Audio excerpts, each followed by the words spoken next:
Salam hörmətli izləyicilər, əziz kimya sevərlər, sizinlə 7-ci sinif test toplusundan birinci yarım özə yekunlaşdırıcı tapşırıqların izahı ilə qarşınızda. Əgər başlamamızdan ilk öncə kanalımıza dəstək məqsədi ilə abunə olmağı, əgər bəyəndiysənsə bəyən butonunu basmanızı xahiş edirik.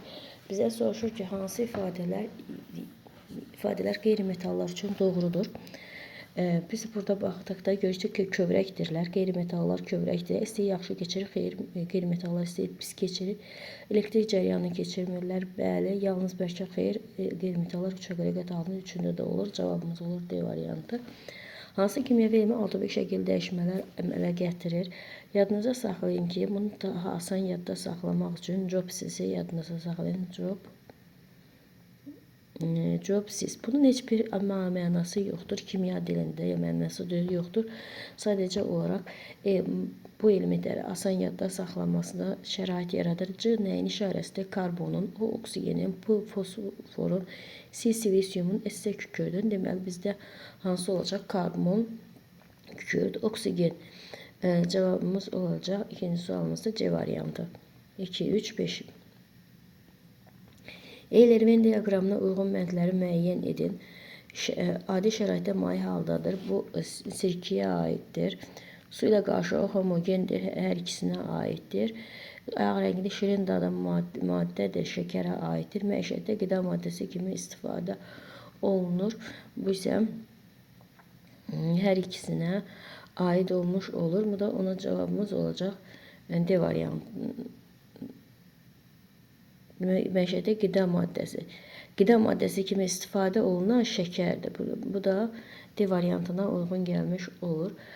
Sonra deyir ki, nüvəsinin də olan proton sayı, neytron sayı x-i müəyyən edin. Deməli, M plus 1-dirsə, neytron sayı proton sayından bir vahid çoxdur.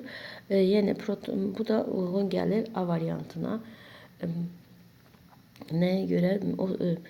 Tutalım ki, bunun M üstə gəlinsin. M plus 1 bərabərdir. Burada məsələn tutalım ki, birinci 31 yazsaq. Burada 2M bərabərdir. 30-a M də bərabər olacaq. Neçəyə? 15-ə. Bu da A variantına uyğun gəlir elə. Sıra nömrəsi 12 olan X atomunun Y atomundan 2 elektron verdikdə onların elektron sayı bərabərləşərsə Y-in proton sayını müəyyən edin. O 2 verirsə, o deməli onda da olur 12. Verdikdə elektron sayı bərabərləşir. Deməli, bu ondan ona 2 elektron verdikdə bərabərləşirsə, burada da olur 10, burada da olur 10. Deməli, bu özünə 2 elektron alıb 10'a çevrilibsə, bunu 8 olmuş olacaq. Bu da cavabı B variantı. Encisi qarşığı müəyyən edin. Encisi qarşıq xörək tuzu və suyun qarşığı encisi qarşıqdır. X müsbət 6 iyonda proton və elektronlarının cəmi 42-dir. X müsbət 2 iyondakı elektronun sayını hesablayın. Müsbət 6-da 2-dirsə, müsbət 2-yə keçməsi üçün özündən 4 elektron çıxıb 42-dən çıxacam 4-ü. 42-dən 4-ün çıxanda bu deyəcək proton və elektronlarının proton və elektronlarının cəmi. Protonun sayı tutalım ki x götürsək, elektronun sayı isə x minus 6'dır. Və bunların cəmi isə 42-yə bərabərdir. 2x bərabərdir 48'ə, x də bərabər olacaq 24'ə. Bizim elektron sayını hesablayın. Özündən 2 dənəsini veribsə, 24'dən də 2'sini çıxsaq neçəsi qalacaq? 22'si. Bu da 7-ci sualımızda D variantına uyğun gəlir. Maddə aqreqat halı maye halda suda həll olması da var. Maye halında suda həll olan etil spirti, bir də sirkə turşusudur. Bu da Y variantına uyğun gəlir. Sonra proton sayı, neytron sayı kütlədədir. 52'dən 24'ünü çıxsaq neçə eləyəcək? 52'dən 24'ün çıxanda 28 eləyəcək. Neytronun sayı, protonun sayı ilə 24'dür. elektronun sayı 20, neytronun sayı 28'dir. Kütlə ədədi də 52'dir. Bu da 9-cu sualımızda D variantına uyğun gəlir. 10-cu sualımızda x müsbət 2 və x müsbət 7 iyonunda elektronların sayılarının cəmi 41'dir. Proton sayılarının sayı neytron sayının 5% az olarsa kütlə ədədini hesabla. Bu o deməkdir ki, x özündən 2 elektron verib. Burada da üstünə gəlirik. X özündən 7 elektron verib və cəmi neçə elektronların sayı? 41'dir. Deməli, buradan da o deməkdir ki, 2x bərabərdir. 9'u bu üzə keçsək 50.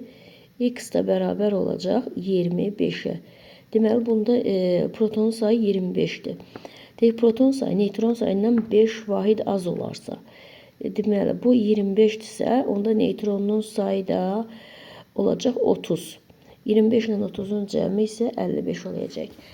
Sonra kütlə ədədi 56 olan element atom proton sayı neytron sayından 4 vahid azdır. Atom proton və neytron sayını müəyyən edin.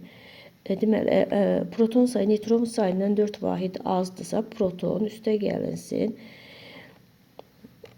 Neytronun əvəzini də proton çıxılsın 4 yaza bilərikmi? 4 bərabərdir.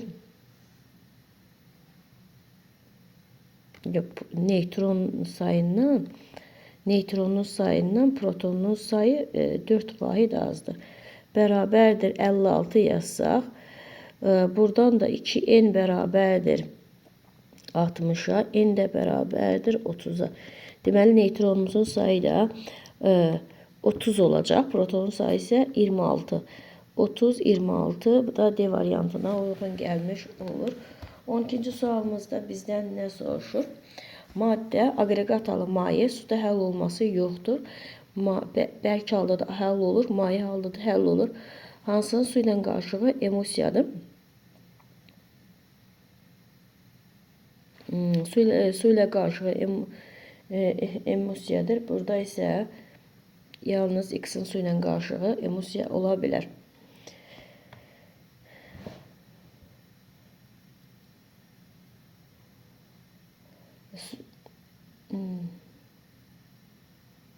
Mayenin suda həll olması. Maye və maye suda həll olmursa emulsiya əmələ gətirir. Deməli, B-ni müəyyən edin. Bu A-dır. Bu da A plus 8'dir. Elektron sayı 16'dan üzərinə 2'də 18. Deməli, 18 bərabərdir A plus 8'ə. A da bərabərdir 10'a. Deməli, burada A 10'dur. Bizə nə soruşur ki, B neçədir? Özünə 1 elektron alıb 10'a çevrilibsə, onda B-imizin qiyməti 9 olmuş olacaqdır.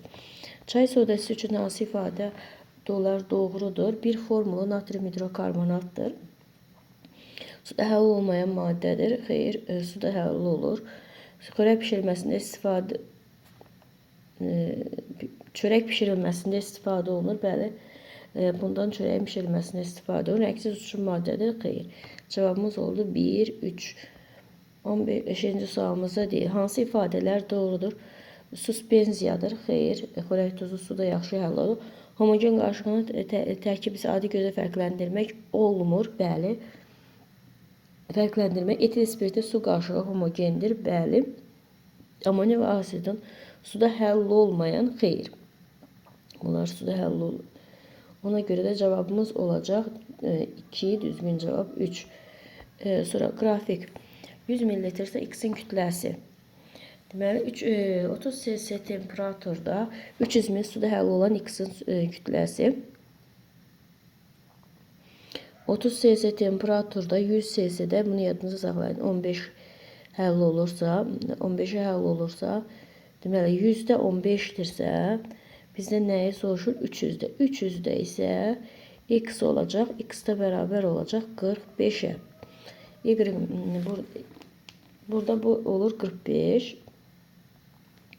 50 cc-də 100 qram X-i həll etmək üçün lazım olan suyun minimum kütləsi.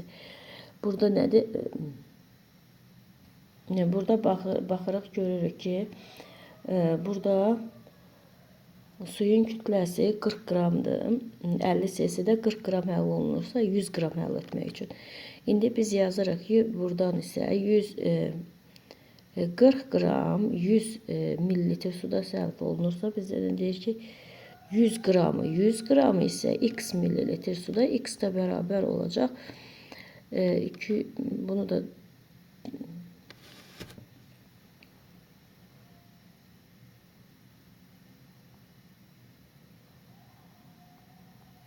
40 bölünsün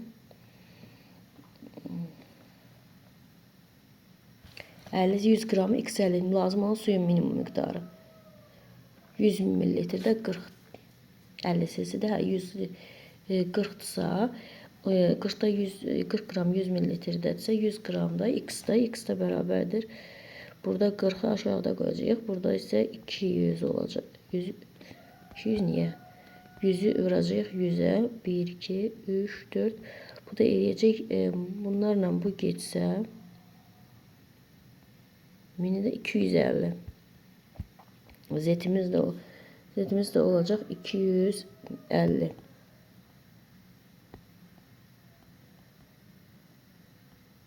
Uyğunluğu müəyyən edin metal. Metala uyğun gələcək natrium metaldır. Sonra xrom metaldır.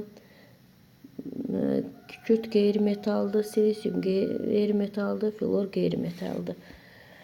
Deməli, situasiyanı diqqətlə oxuyun. Məişətdə və inşaatda işlərində boyalar həll edilməsi, boya ləkələrini təmizləmək üçün X maddəsindən istifadə edir. Kəskin iri rəngsiz uçum maddəsi. X maddənin adını yazın. X maddəsinin adı asetondur. Yadınızda saxlayın. X su ilə əmələ gətirir qarışığın növü aseton su ilə homogen qarışıq əmələ gətirir. X maddəsinin formulu, asetonun formulu C3H6O-dur. Və onun molekulunda atomlarının sayı 3'ün üstü 6, 9, bir də 10. Atomlarının sayı da 10'dur. Bu qədər. Diqqətinizə görə sağ olun. Bəyənməyi və kanalımıza abunə olmayı unutmayın.